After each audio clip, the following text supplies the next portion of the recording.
Hey everyone! We are working to hit 1,000 subscribers and I need your help to get there. If you enjoy the content and it is your first time here, please hit that subscribe button right now.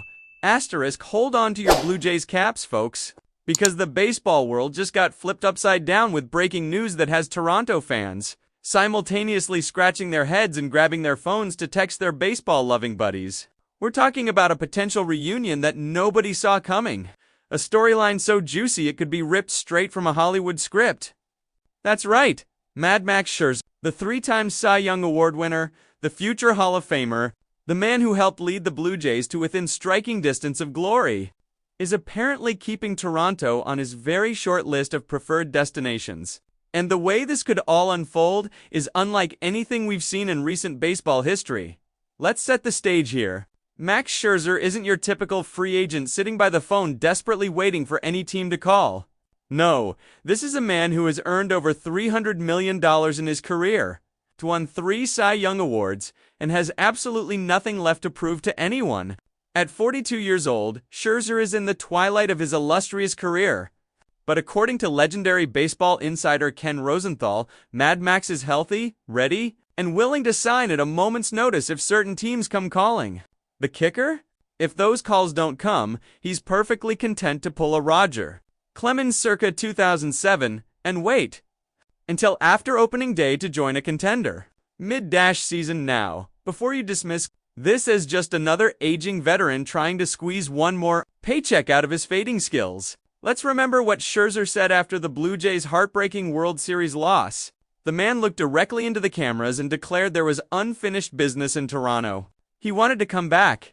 He wanted another shot at bringing a championship to this city and this fan base that had embraced him during his brief but memorable stint with the organization. Those weren't throwaway comments from a player going through the motions during post-game interviews.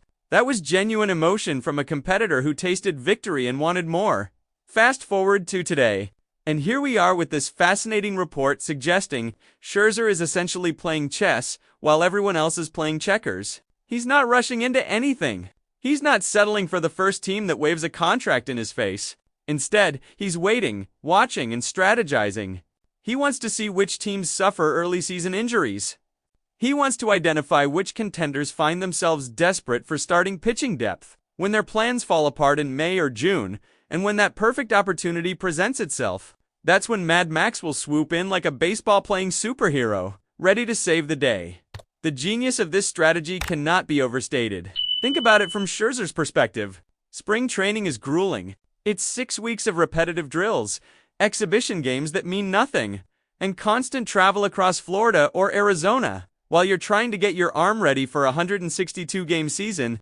At 42 years old, with the wear and tear of nearly 2 decades in the big leagues on his body, why would Scherzer want to put himself through that if he doesn't have to? Instead, he can train on his own schedule, keep his arm fresh, maintain his conditioning, and then slide into a rotation when teams are desperate and willing to give him exactly what he wants in terms of money and role. But here's where things get absolutely fascinating for Blue Jays fans. Toronto currently has a rotation that's packed tighter than a subway car during rush hour.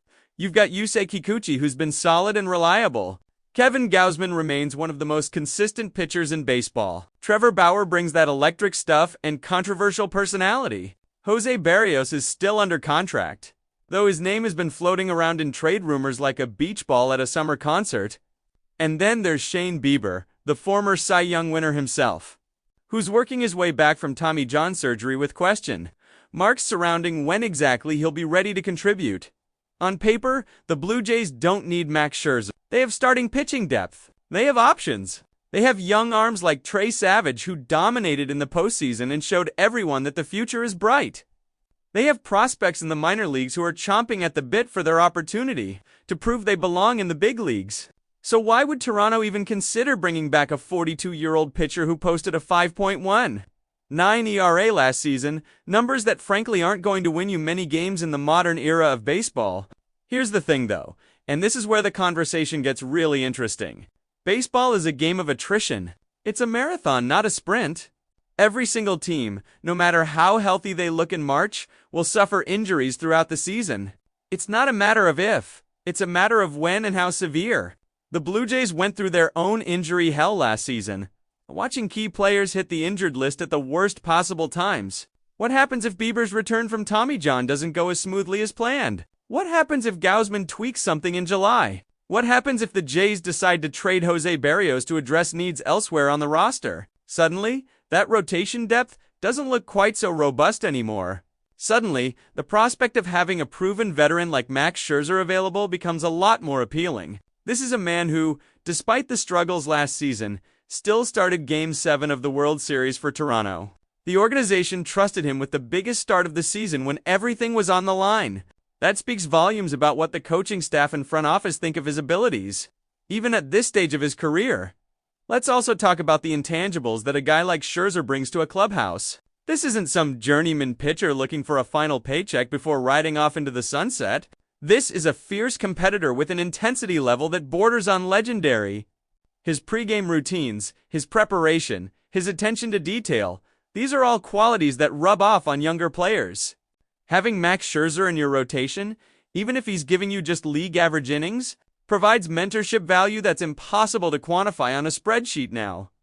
Speaking of veterans potentially returning to Toronto, we can't have this conversation without mentioning Chris Bassitt. The right-hander was a crucial piece of the Blue Jays pitching staff before finding himself on the roster. It bubbled during the playoff run. He wasn't on the Yankees' postseason roster initially, then got added for the Mariners series and proved to be a valuable bullpen arm throughout the playoffs.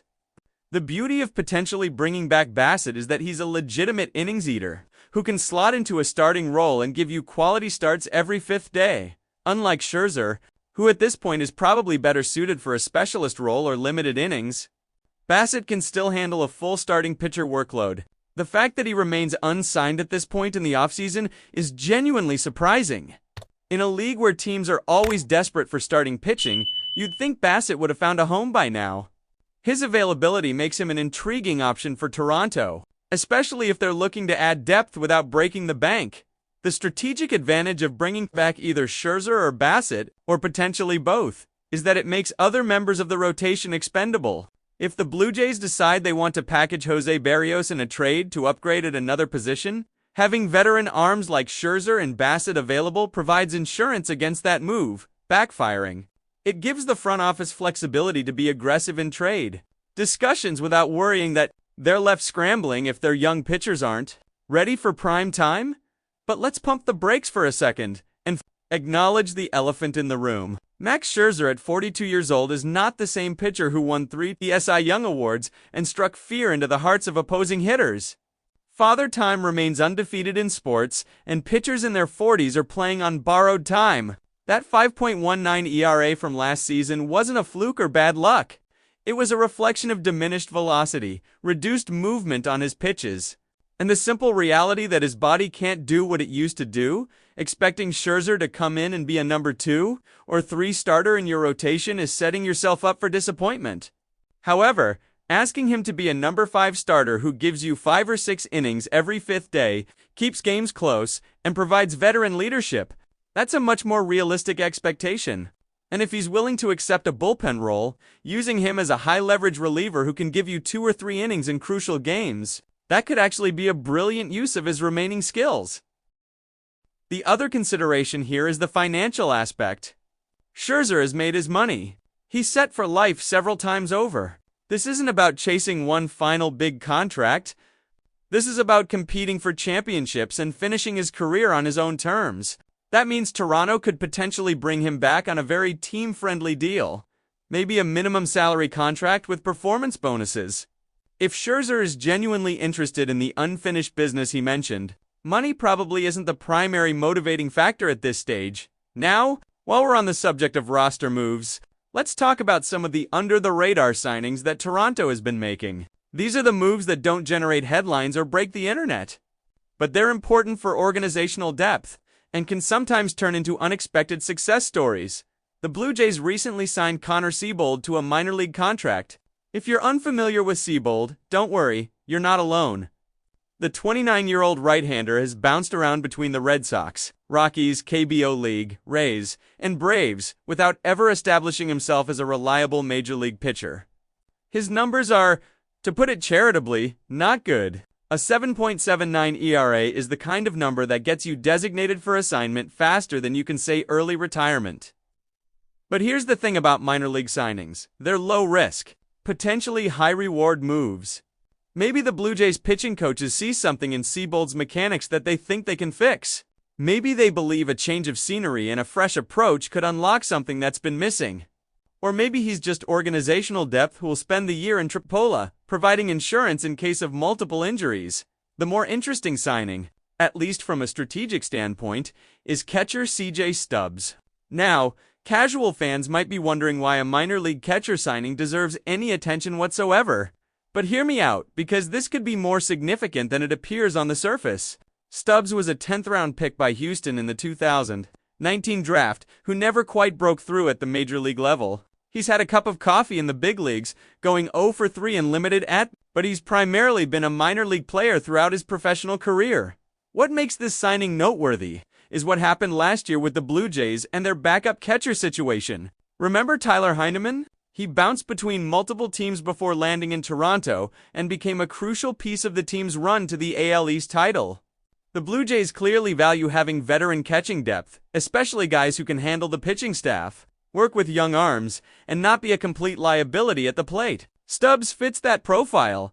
Looking at his triple-O numbers, Stubbs has shown decent pop with some home run power, and he's even stolen a few bases, which is unusual for a catcher. His slash line in the minors suggests he can contribute offensively if given the opportunity. According to reports, Stubbs currently projects as the first call-up if either Alejandro Kirk or Tyler Heineman gets injured. That's a significant vote of confidence from the organization, especially considering they have other catching prospects in the system. The Blue Jays clearly prefer a veteran presence behind the plate rather than rushing younger prospects like Brandon Valenzuela, who still needs development time. This is smart organizational management. Catching is one of the most demanding positions in baseball, both physically and mentally. Having experienced catchers who understand game management and can handle a pitching staff is invaluable. Even if they're never going to be all-stars, we saw this play out last season when guys like Eli Sanchez got brief opportunities before eventually being designated for assignment. The catching position requires reliability and consistency more than flashy offensive numbers. If Stubbs can provide steady defense, work well with the pitching staff, and chip in occasionally with the bat, he'll have fulfilled his role admirably. Don't be surprised if we see Stubbs get some at-bats during the season, especially if injuries strike or if the team wants to give Kirk or Heineman a breather during the dog days of summer. Toronto also signed Brendan Salusi to a minor league deal, adding to their organizational depth. These types of signings happen throughout the offseason and rarely generate much buzz. They're the foundation of any successful organization. You need bodies to fill out minor league rosters, provide competition in spring training, and be ready to step up when opportunities arise. Not every signing is going to be a blockbuster acquisition that dominates. Sports talk radio for a week. So let's circle back to the big question that started this entire conversation. Should the Blue Jays bring back Max Scherzer? The answer, frustratingly, is that it depends entirely on the circumstances. If Toronto's rotation stays healthy and performs as expected, there's no need to add a 42-year-old pitcher with declining skills. The roster spots are better used for younger players who represent the future of the organization. However, if injuries strike, if Shane Bieber's return from Tommy John surgery hits complications, if Jose Berrios gets traded, if any number of potential scenarios play out, then having Max Scherzer available as an option becomes extremely appealing. The key is that Scherzer's willingness to wait until mid-season aligns perfectly with when teams usually discover they need pitching help. By June or July, the contenders and pretenders have separated themselves.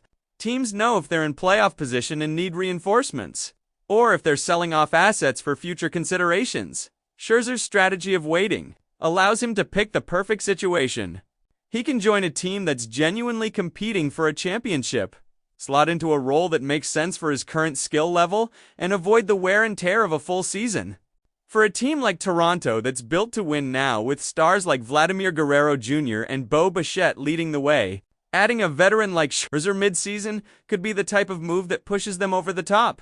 The same logic applies to Chris Bassett. If he's still available in a month or two, and the Blue Jays identify a need for another innings-eating starter, Why not bring back a guy who knows the organization, understands what's expected, and can contribute immediately?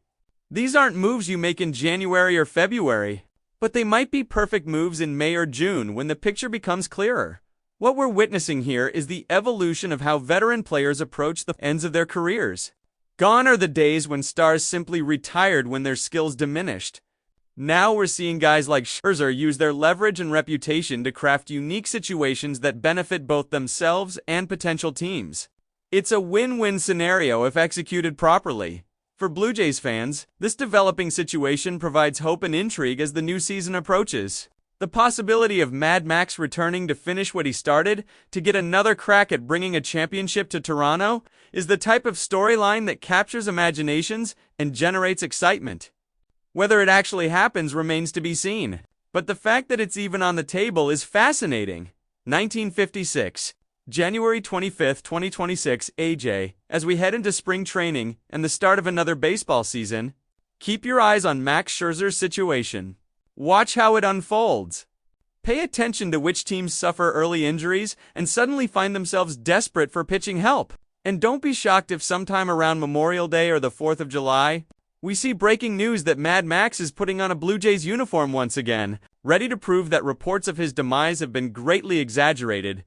Baseball is a game of storylines and narratives, acts of redemption arcs and second chances. Max Scherzer potentially returning to Toronto to finish his unfinished business would be one of the best stories of the season. Whether his 42-year-old arm can still deliver championship-caliber pitching is another question entirely.